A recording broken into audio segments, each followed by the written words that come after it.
Hai Tribuners, jumpa lagi dengan saya, S. Widodo, News Manager Tribun Jateng dalam acara Tribun Topics.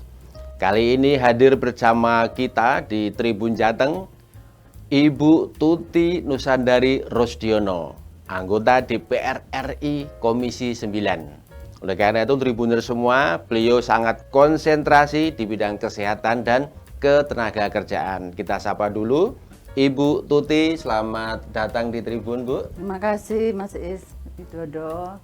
Menyapa Tribuners ya. Tribuners, apa kabar? Sehat semuanya? Siap. Beliau ini anggota DPR RI dari PDI Perjuangan, yaitu dapilnya di Kabupaten Semarang, Kabupaten Kendal, Kota Semarang, dan Kota Salatiga. Oleh karena itu, kita akan bincang-bincang, kita kulik apa kegiatannya dan program-programnya dan capaiannya selama ini apa saja sih yang diperjuangkan oleh Bu Tuti ini. Kita sapa dan kita coba tanya-tanya. Bu Tuti, ini dan tidak lupa saya ucapkan selamat berpuasa kepada muslimin muslimah di Jawa Tengah maupun di Indonesia. Bu Tuti, belakangan ini masih sangat sibuk. Apa saja kegiatannya, Bu? Saya baru aja pulang 2 hari yang lalu dari bunker perorangan ke Amerika.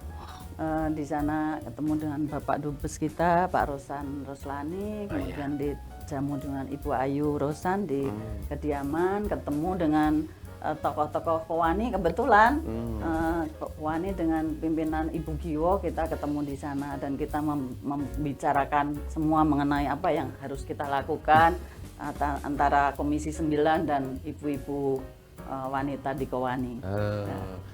Kalau hari ini tadi saya ada kunker spesifik ke Ibu Wali Kota, Bu Ita. Oh, Mbak Ita ya. Mbak Ita. Kemudian kita membicarakan mengenai makanan kesehatan dengan grup Badan POM dan stafnya mengenai kan hari ini lagi puasa. Betul. Jadi banyak hal-hal yang harus kita cek. Tadi turun ke pasar Peterongan. Jadi kita cek mengenai makanan yang sehat atau yang mereka agak terpapar.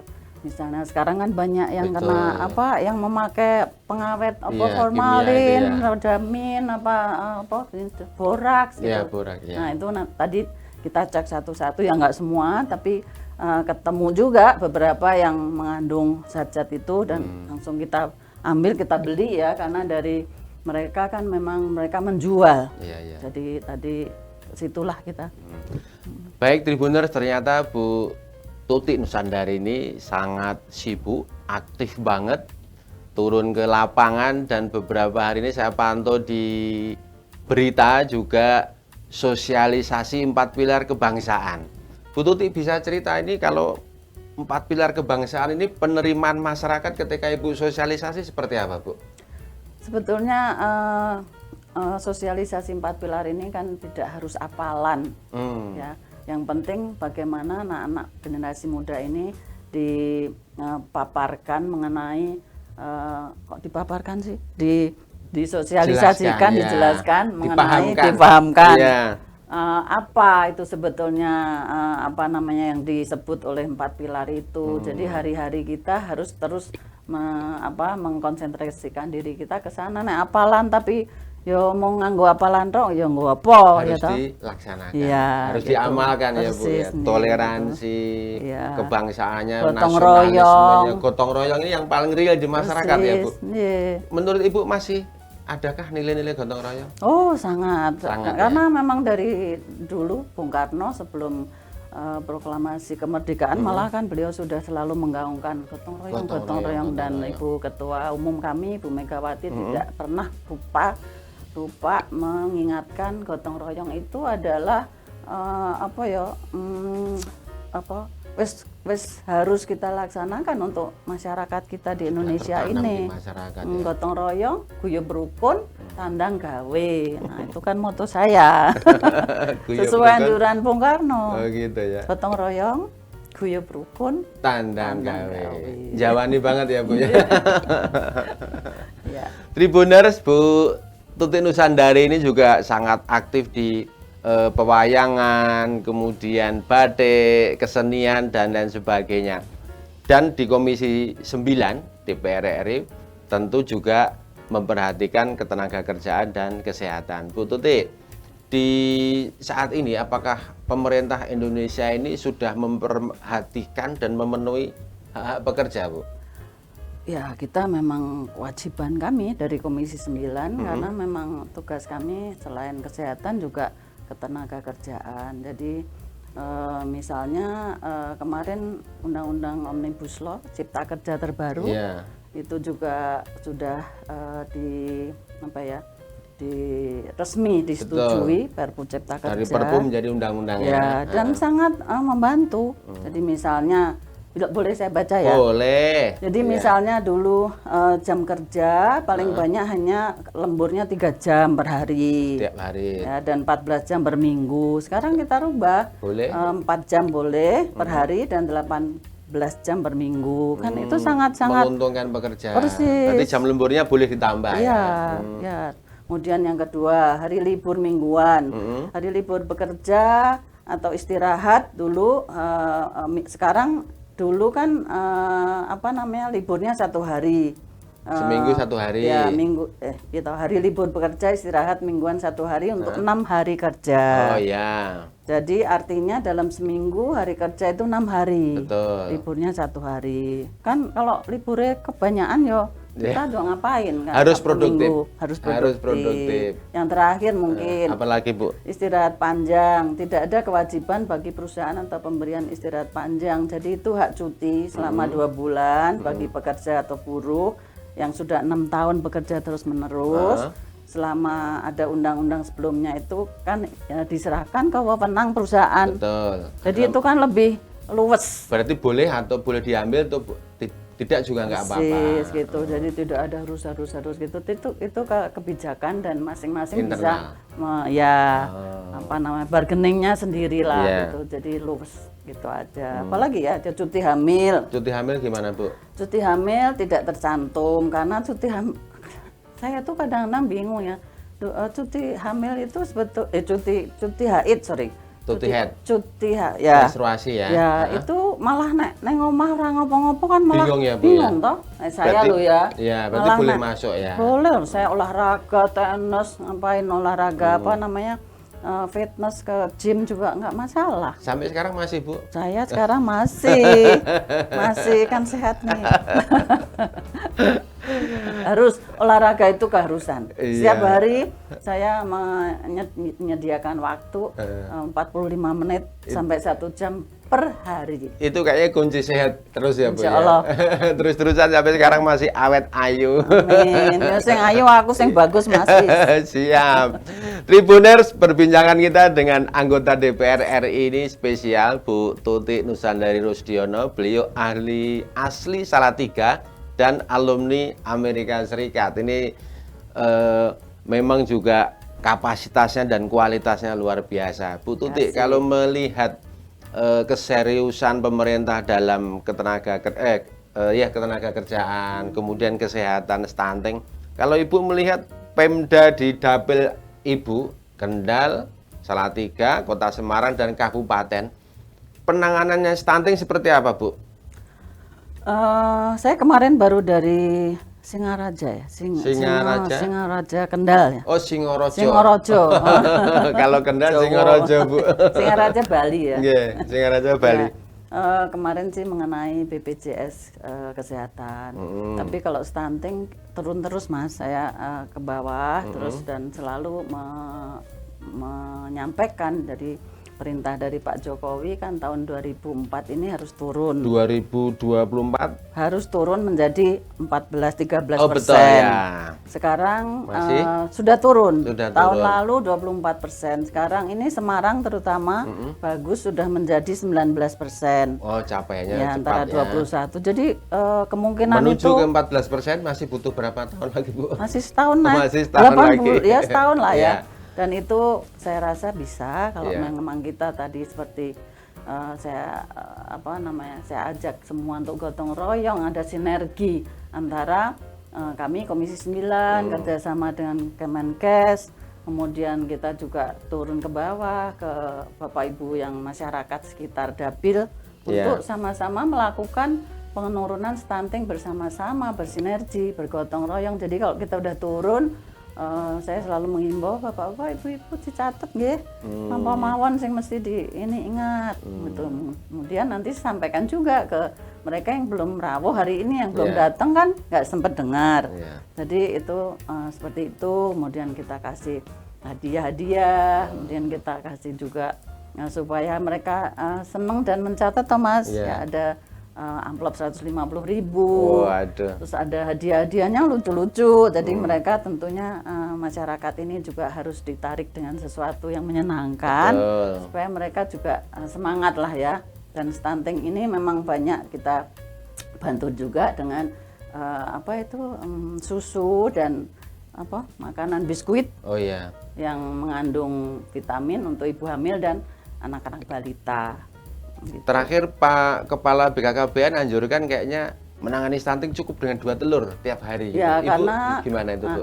Kemarin itu kendalanya Mas Is, banyak biskuit itu yang sudah kadaluarsa karena banyak ditaruh atau pabriknya juga yang kurang memadai. Kesalahannya di mana itu juga kita masih komplain ke pabriknya. Jadi sementara biskuit itu bisa diganti dengan telur. Oh, 2 telur tadi. Ya, telur setiap hari 2. Kemudian juga ada kalau daerah yang peternak ikan atau menghasilkan ikan, nelayan itu ya boleh di juga dengan Pekalongan, di Tegal itu boleh memakan ikan yang fresh, yang langsung barusan ditangkap ya. Betul. Nah, diawetkan juga itu harus hati-hati karena banyak mengandung pengawetnya itu yang tadi kita cek ke pasar yang Terowongan. Kalau telur itu kan pasti terjangkau. Cuman masalahnya kalau biskuit kan bisa dikirim lewat truk gitu ya, dari Jakarta ke sini atau dari mana. Kalau telur jadi nantinya kita akan memberikan secara langsung ke dapil, masyarakat di dapil gitu. Jadi telur itu sangat penuh dengan vitamin yang bagus untuk ibu hamil dan anak balita. Itu yang bisa untuk mencegah stunting ya. Betul. Masa pertumbuhannya 1000 hari dari kehamilan itu sampai lahir sangat bagus ya, Bu ya. Kalau stunting itu kan juga harus dipikirkan, bukan soal kecil pendek atau ternyata itu bisa orang kelihatannya sehat saja tapi daya pikirnya terhenti di suatu umur tertentu. Jadi yang penting kita harus menjaga juga kebersihan lingkungan. Ya, ibu yang hamil juga harus terus mengajak anak-anak ini mencuci tangan sesering mungkin. Sanitasinya, jambannya juga harus beres dan sebagainya ya. Jadi memang tidak hanya makanan ya, tapi pengetahuan bagaimana mendidik membesarkan anak itu dengan sehat itu juga penting. Baik Tribuners, saat ini masih bulan puasa dan sebentar lagi tentu pekerja ataupun buruh juga berharap THR, tunjangan hari raya. Ini mumpung ada anggota DPR RI Komisi 9 yang menangani bidang itu juga. Bu Tuti, apakah Ibu melihat pemerintah ataupun perusahaan ini komitmen dalam perencanaan ataupun pemberian hak karya pekerja, misalnya tunjangan hari raya seperti itu? Ibu seperti apa melihatnya? Itu memang tugas kami. Jadi kemarin itu juga seperti tadi kan undang-undang Omnibus Law kita sudah turunkan, sudah disetujui dan memang kemarin itu saat pandemi yang tidak terduga ya di seluruh dunia itu mengakibatkan banyak perusahaan-perusahaan yang mengalami penurunan income mereka. Kemarin kan THR-nya sempat ada yang separuh, yang ada yang dikurangi, ada yang di PHK dan kita sudah memberikan bantuan juga. Nah, kalau saat ini kita terus-menerus menghimbau dan meminta tanggung jawab dari perusahaan-perusahaan itu untuk penuh memberikan THR pada pekerja karyawannya. Bu, satu hal, belum lama ini Menteri Tenaga Kerja membolehkan perusahaan yang orientasi ekspor itu memotong 25% gaji karyawan apabila perusahaannya ekspor tersebut terdampak. Menurut Ibu kayak gitu seperti apa, Bu? Sebetulnya Menteri Tenaga Kerja kita Ibu Ida itu tentunya juga sudah membicarakan, menganalisa ya, tidak seperti Tidak begitu serta-merta saja ya. serta-merta, karena semua itu selalu kita bicarakan bersama, dan tidak hanya kita, Ya. kita biasanya juga mengundang para pakar, ahli, dan apakah itu dampaknya positif atau negatif. Jadi mungkin seperti itu memang sudah dibicarakan. Iya. Nah, mungkin juga agak sedikit mengganggu. Sementara kita tetap akan terus membicarakan lagi lah bagaimana sebaiknya. Nah, itu nanti kalau ada usul atau aspirasi dari masyarakat, kita semua tampung.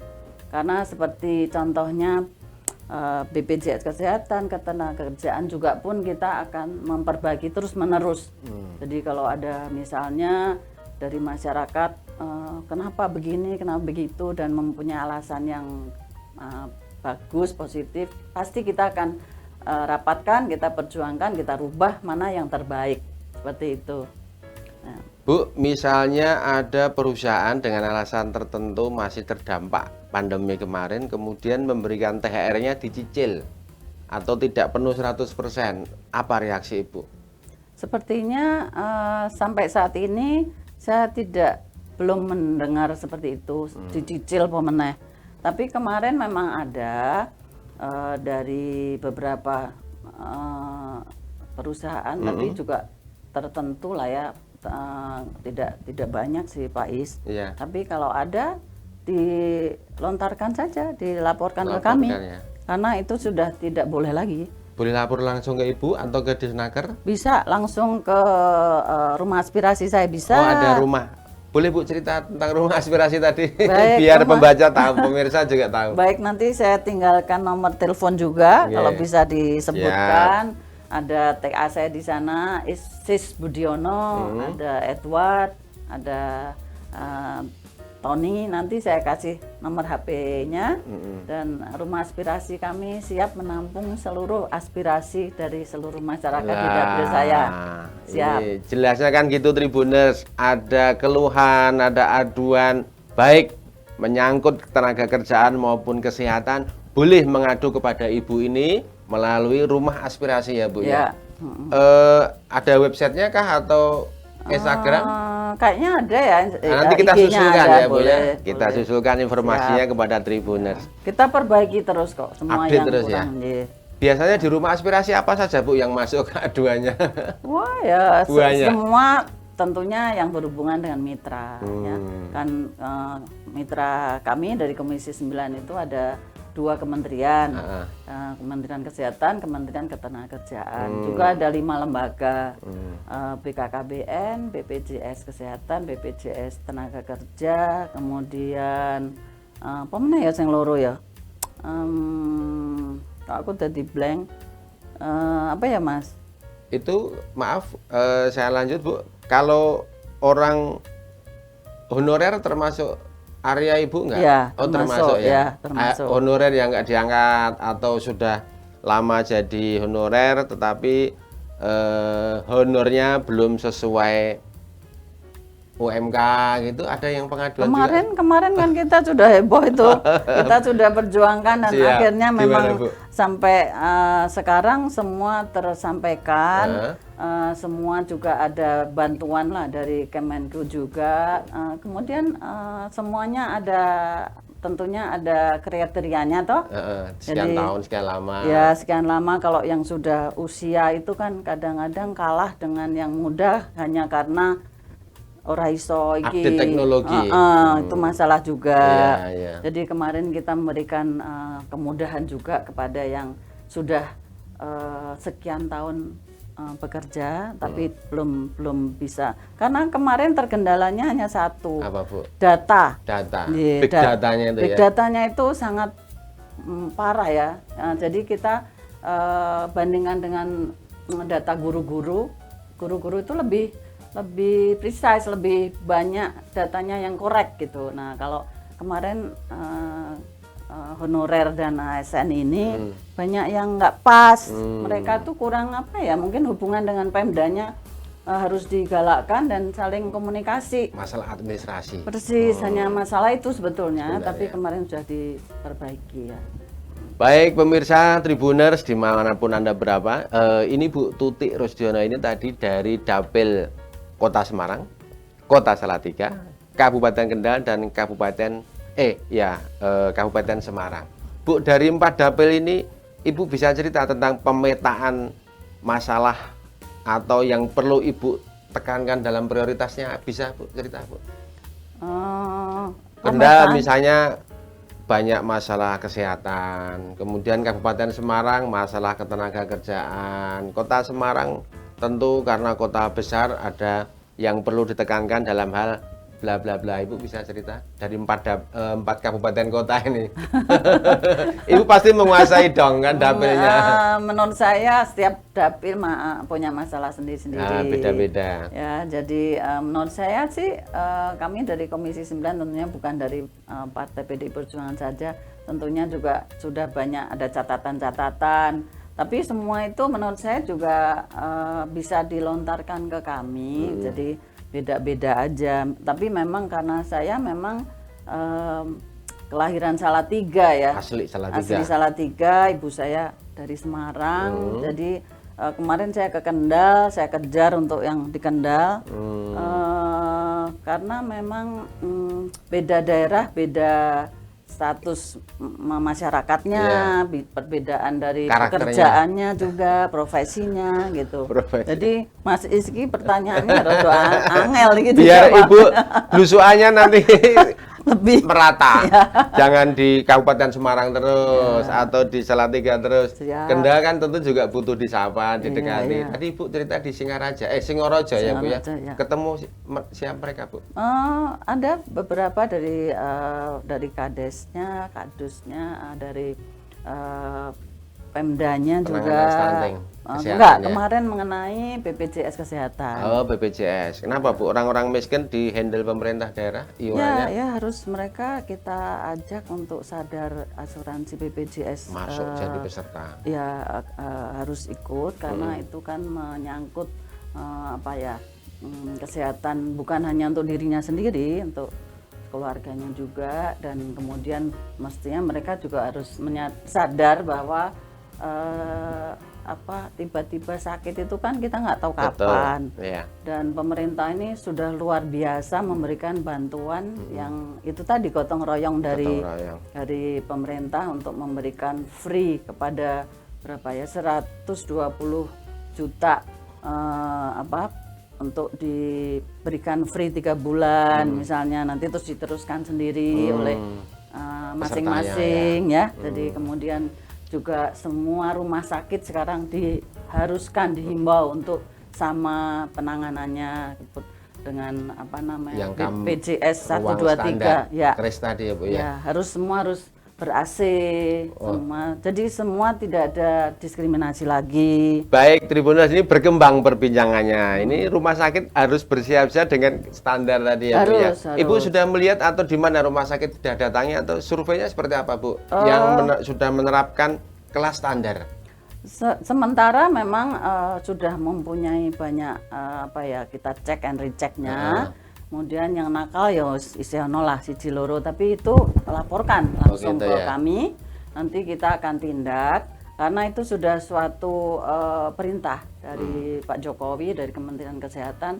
Malah kita udah nggak usah memakai surat BPJS Kesehatan pun bisa masuk dengan KTP. Oh gitu ya. Ya, jadi dengan KTP saja nanti di sana laporkan KTP-nya, nanti sudah langsung di scan, nanti semua sudah tertera bahwa Bapak sudah ada atau belum. Oh, terdeteksi gitu ya Bu? Ya, terdeteksi. Tapi ya kalau berhenti sebulan 2 bulan nunggak terus nanti pas sakit masuk gimana, Bu? Nggak boleh. Harus rutin dan rajin ya iurannya ya Bu ya. Bu, ini kan pemerintah memang sedang menggalakkan secara bertahap rumah sakit ini yang kemarin semula satu ruangan itu bisa untuk 6 orang yang kelas 3, kemudian kelas 2 4 orang, kelas 1 2 orang, 2 bed ya. dan sekarang semuanya mengarah menjadi 4 bed. Ibu melihat realisasi program ini sudah seperti apa perkembangannya, Bu? Lumayan loh Mas Is, coba kalau nggak percaya Iya. boleh dicek, tapi kita mang rodok harus streng, gitu ya. aturan-aturan itu harus kita cek and recheck, Betul. karena ada sekarang ini yang kok nggak ada TV-nya gitu, Iya. padahal kita udah mengajak semua untuk tidak ada diskriminasi, jadi semua berAC, Oh, gitu, semua makanannya sama, treatmentnya sama, tapi kok nggak ada AC, apa TV. TV. Nah, jawaban kami, kalau 2 orang saja yang tadi dari kelas Kelas 1 atau kelas 2 yang 4 orang atau kelas piro 3, telu 6 yang orang. 6 orang, yang satu pengen apa?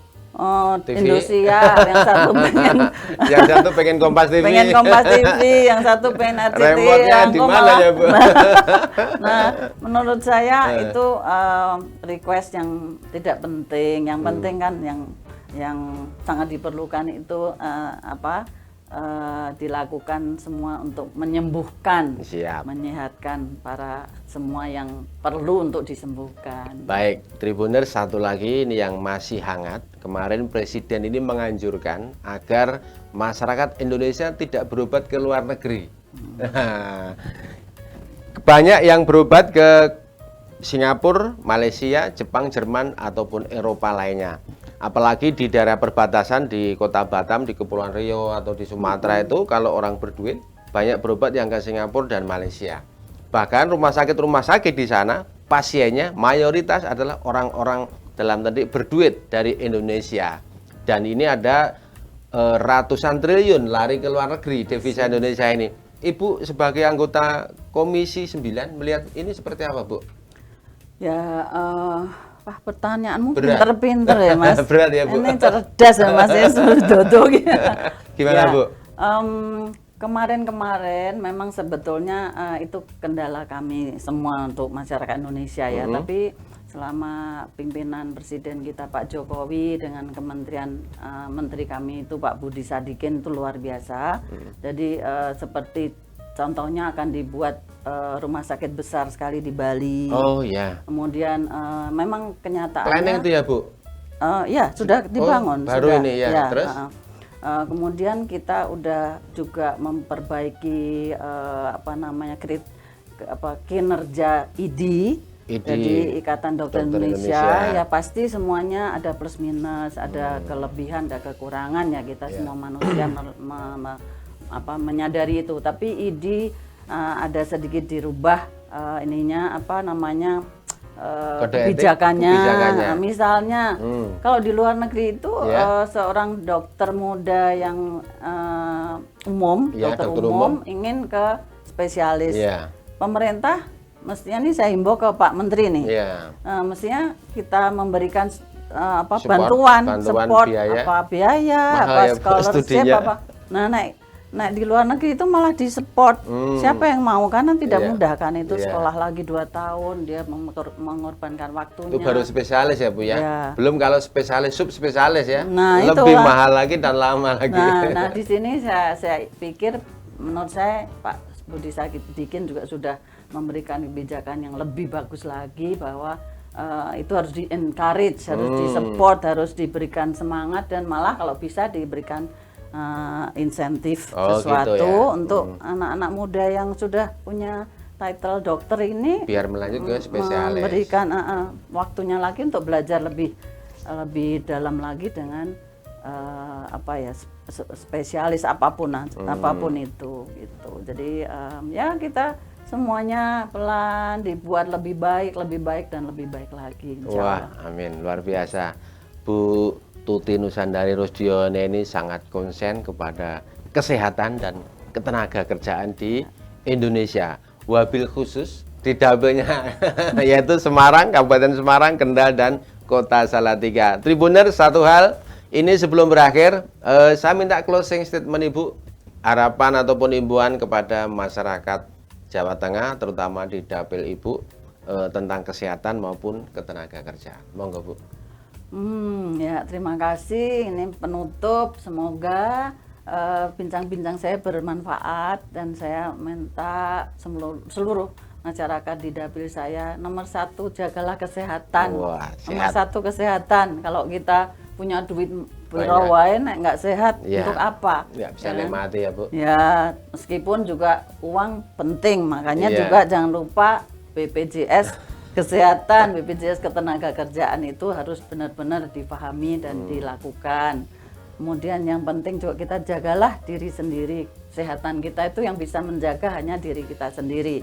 Jauhi dari asap rokok, wah iki angel iki. Narkoba, jauhi narkoba. Ya, termasuk kemudian minum yang sehat, jangan yang manis-manis, Oh, iya. jauhilah air hangat, tidak memakan manis yang asin, Oh iya. itu karena berlemak menjadikan ginjal kita jadi berat dan mungkin mengakibatkan kurang sehat. Apalagi jangan stres, senyum-senyum aja, seperti pesan ibu saya kali ya, boleh ya share Boleh, ya. Bu, monggo. Kalau hari ini makan enak, monggo terserah. Pagi, siang, sore makan enak. Paginya kamu minum jamu, kamu makan yang sayuran rebus-rebusan, buah. Paginya lagi, next day-nya terserah makan lagi. Nah, esok ini mangan jamu meneh, ngombe jamu. Jadi hidup kita imbang, ya kan?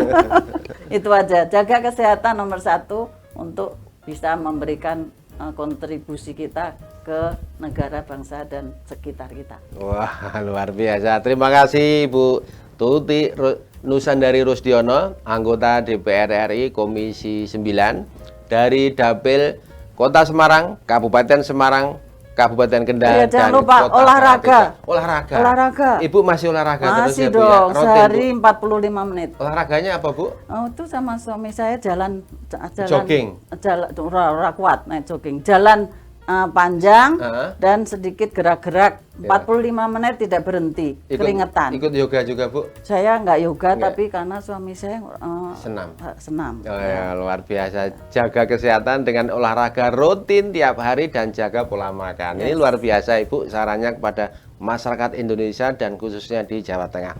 Pemirsa Tribuners, dimanapun Anda berada, kita saksikan tokoh-tokoh yang menarik juga di Tribuners ini di studio kita di Tribun Jateng di Gedung Kompas Gramedia. Tokoh-tokoh yang sangat menarik. Terima kasih juga. Salam sehat. Terima kasih Bu Tuti Nusandari Rusdiono. Oh iya Bu, maaf, masih mau maju lagi Bu? Sesuai dengan perintah. Oh, sesuai dengan perintah anggota DPR RI, petahana wajib maju lagi ya Bu. Insya Ya. Allah. Ini Insya Allah.